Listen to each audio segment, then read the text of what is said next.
On the coldest night the town had seen in 9 years, Marcus Halloway stood outside Renner's Pawn and Loan holding the last thing his father ever gave him, and his hand would not open the door. The toolbox was steel, dented at one corner from a car accident that happened before Marcus was born, and inside it were the wrenches and voltage testers that had kept 3 generations of Halloway men employed. Marcus had carried worse things through worse doors. He had carried an eviction notice up 4 flights of stairs. He had carried the silence after his daughter asked why Daddy didn't live with them anymore. But he had never carried anything as heavy as this box, because this box was the last proof that he had once come from somewhere, from someone who knew how to fix things. He stood there for 11 minutes. A woman at the laundromat across the street watched him the entire time, and did not look away.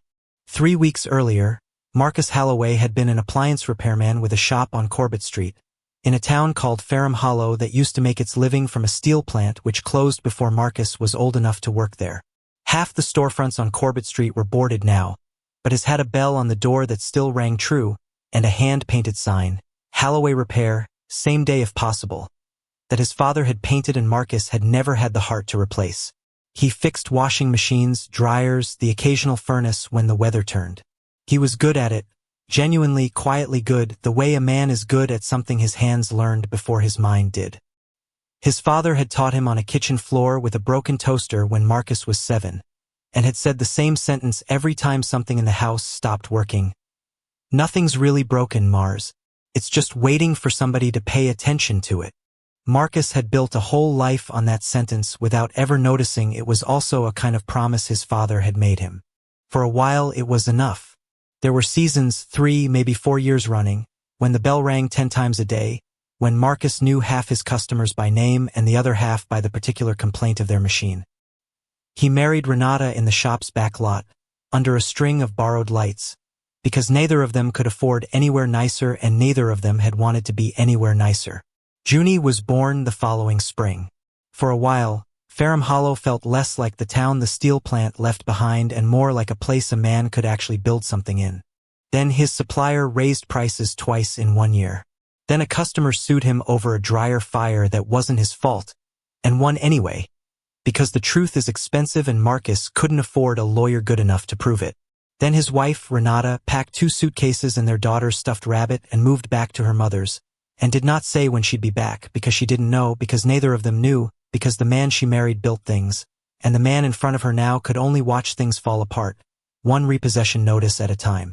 By November, Marcus owed $41,000 to 5 different people. He owed his landlord $1,100. He owed the bank on his van, the one with Halloway Repair still stenciled on the door, and men were coming for it on the 1st of the month whether he'd made peace with that or not. He had $11 in his checking account and a phone that would not stop buzzing with numbers he didn't recognize.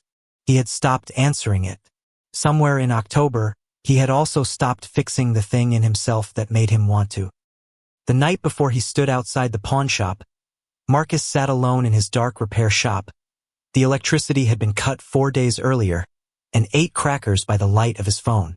His daughter, Junie, was 6. She had called that afternoon to ask if he was coming to her recital. He had said yes. He had known, saying it, that he wouldn't have gas money by Thursday. He thought about a lot of things that night, sitting among washing machines that weren't his anymore because he couldn't return them to their owners. He thought about how a man could work with his hands his whole life and still end up with nothing to hold. He thought about the toolbox on the shelf behind him, worth maybe $400 to Renner, enough for 1 more month of almost surviving. The shop smelled like it always had, of solder and machine oil and the particular dust that settles in a place where things get taken apart, and for a moment that smell was the only thing left that still felt like his. He thought, too, about the wedding lights in the back lot, and how he used to tell Renata that a man who could fix anything would never let his own house fall apart. He hadn't believed, saying it, that a house could fall apart from the inside, quietly, one unanswered phone call at a time, with no single moment you could point to and say, "There, that's where it broke." He did not cry. He had done that already in September on the floor of the shop with a dead washing machine motor in his lap, and found it changed nothing. The motor was still dead, and so, in a way, was he. What he felt now was quieter and worse, a kind of arithmetic. $11. 41,000. 0 customers. One daughter who still believed, for reasons he couldn't understand, that her father was the strongest man alive. He picked up the toolbox at 9:40 the next night and walked to Renner's. That's where he stopped moving. "You've been standing there since the 6 o'clock bus," said a voice behind him. Marcus turned. An older woman stood in the doorway of the laundromat, wrapped in a cardigan the color of weak tea. A cigarette she wasn't smoking held between 2 fingers like a habit she'd never fully quit.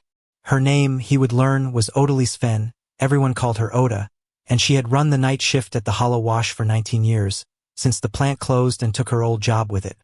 "I'm fine," Marcus said, which was the kind of lie that doesn't even convince the person saying it.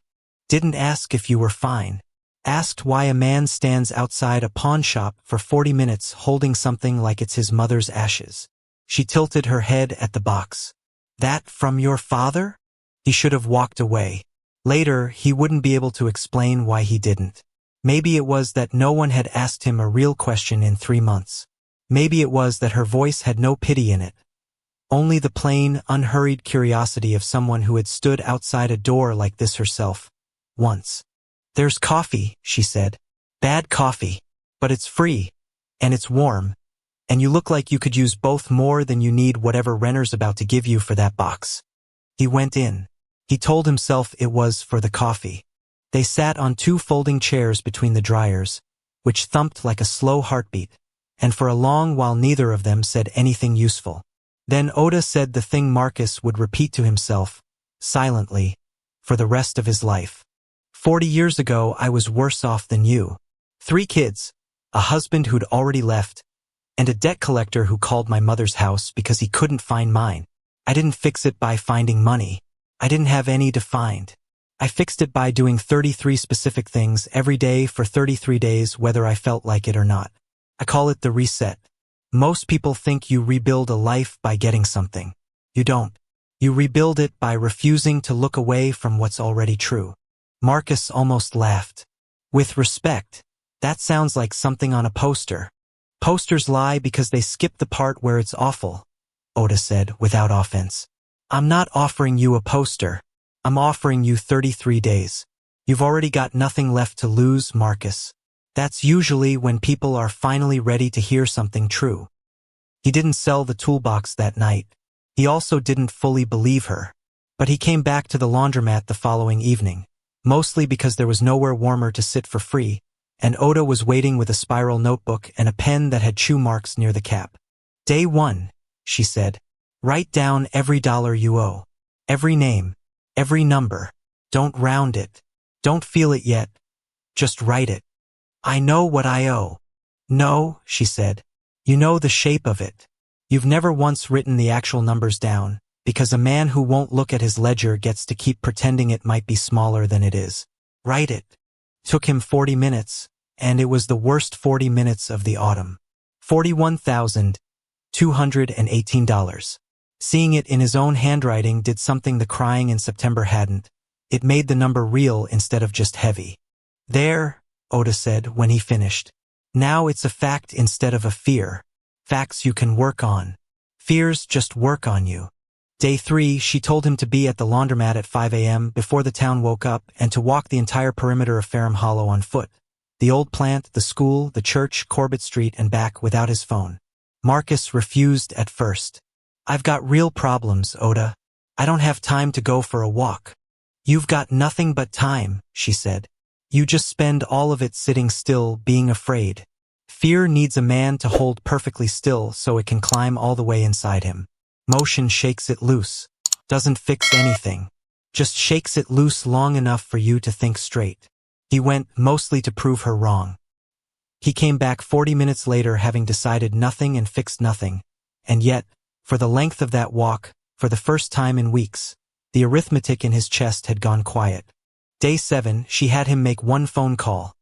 Not to beg, not to explain, just to say the true sentence. "I owe you this much, I can pay this much by this date, and I am not disappearing." He called the landlord first, hands shaking so badly he had to set the phone down between sentences. The landlord, expecting silence or excuses, was so unprepared for honesty that he gave Marcus 3 more weeks. People don't forgive weakness, Oda told him afterward. They forgive honesty. Most men think those are the same thing. They spend their whole lives protecting their pride and calling it strength, and they die broke and proud, having never once been rich, because they were never once honest. Day 12. She sent him to fix Mrs. Argento's dryer down the block. For free. He argued. He had nothing left to give away. You've got exactly one thing to give away, Oda said. The thing you know how to do. Money's the last thing to come back to a man like you. Reputation is the first. Go build some. He fixed the dryer. Mrs. Argento told 2 neighbors. By day 15, 3 more repairs had come his way. But he was out of a specific belt he needed and had no money to order one. The old Marcus would have told the customer no, or lied and said the part was backordered, rather than admit the shortfall out loud.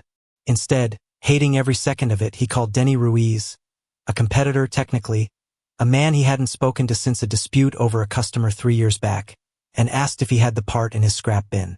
Denny did. Denny also, unprompted, asked if Marcus wanted to split a supply order going forward, since neither of them could get the volume discount alone anymore. Marcus said yes before he'd fully thought it through. See, that's the part nobody tells you, Oda said when he mentioned it that night. Pride feels like strength while you're broke and alone with it. It's not. It's just a slower, quieter way of drowning with better posture. Asking for help isn't the opposite of pride. It's just honesty about where you actually stand, same as the ledger, same as the phone call. A man who can't ask for a belt can't build a business. He can only guard the one he's already lost. By day 19, he had fixed 4 more things for free or at cost, split 2 supply runs with Denny, and picked up his first paying customer in 6 weeks, $19 cash, for a stuck garbage disposal. He wept in his van afterward. The first time in 2 months he'd cried from something other than fear. Day 20 was the day it almost broke. His ex-wife called to say Junie's recital had been moved up to that same afternoon, and he had no gas, no money, and 11 miles between him and his daughter's stage. He sat in the parking lot of the Hollow Wash, engine ticking as it cooled, and for the first time since day 1, he wanted to quit the whole absurd reset and go back to disappearing. Oda found him there. She didn't offer comfort. She offered the truth he'd earned by then. A reset doesn't erase the wreckage, Marcus. It just repositions you against it. You're not the same broke man who stood outside that pawn shop 20 days ago. That man had $11 and no plan. You've got $11 and a plan and 4 new customers and a landlord who trusts you again. The wreckage is still there. But so are you, for the first time in a long while actually there. She gave him gas money from the laundromat's tip jar, called it a loan, and told him to write it in the notebook, in the same column as everything else he owed. Debt you're honest about, she said, isn't shame anymore. It's just math you're going to solve. He made the recital. Junie saw him from the stage and stopped mid-song to wave, and 40 strangers in folding chairs watched a grown man cry into his own hands over a 6-year-old's off-key rendition of a song about a dinosaur. The days after that moved differently, not easier but forward, which he'd forgotten was a direction things could move in. Day 23, 5 paying jobs, and a woman 2 streets over who'd never used him before because she'd heard, wrongly, that he'd gone out of business. Mrs. Argento had corrected her personally. Day 26, the power came back on in the shop, paid for in cash he'd actually earned, and Marcus stood in the doorway for a full minute just watching the lights flicker on over machines that were, for once, entirely his own. Day 29, he sat across from the landlord and handed over $800 in person in an envelope, and the landlord shook his hand like Marcus was someone he respected instead of someone he was managing.